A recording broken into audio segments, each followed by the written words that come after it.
1997. Apple est au bord du gouffre. Plus que 11 jours de trésorerie. La faillite est imminente. Mais un homme va tout changer, Steve Jobs.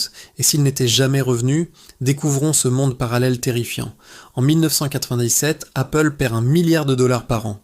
Ses parts de marché s'effondrent à 3%, tandis que Microsoft domine tout avec 97%.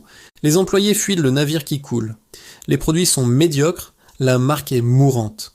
Dans ce scénario, sans Steve Jobs, Apple dépose le bilan en février 1998. C'est la fin.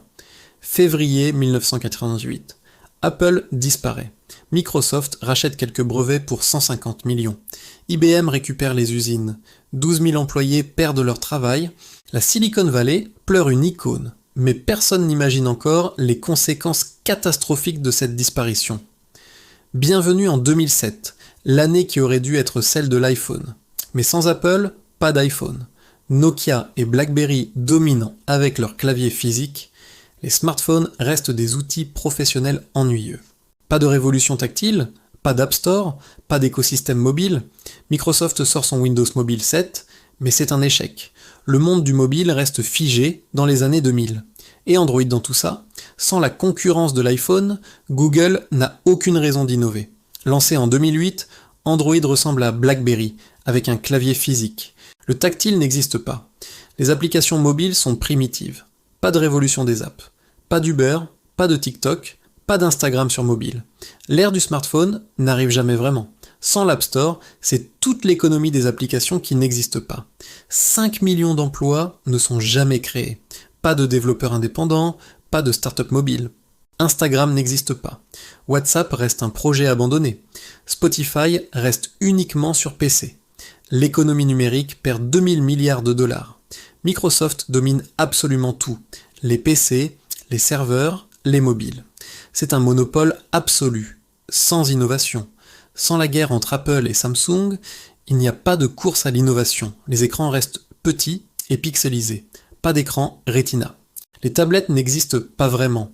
Les ordinateurs portables restent épais et lourds. Le design minimaliste n'est pas une priorité. Pas d'AirPods, pas d'Apple Watch. La technologie grand public aurait 10 ans de retard. Nos vies seraient moins connectées, moins pratiques, moins innovantes. C'est l'effet papillon. Sans Apple, Tim Cook reste chez IBM. Johnny Ive travaille pour une entreprise quelconque.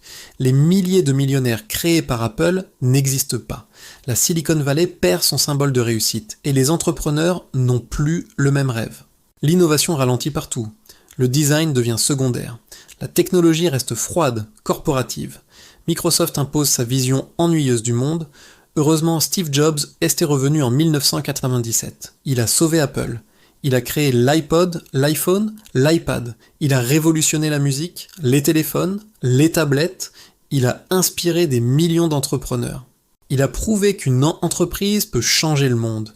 Apple vaut aujourd'hui 3000 milliards de dollars. L'homme qui a dit « Think different » a vraiment tout changé. Tout ça grâce à un seul homme qui a décidé de revenir. Une seule décision en 1997 a changé notre monde. Et toi, tu utilises probablement un appareil inspiré par Steve Jobs en ce moment même. Mets un like si cette histoire t'a fasciné, abonne-toi pour plus d'analyses et dis-moi en commentaire, quelle autre personnalité a, selon toi, changé le monde ?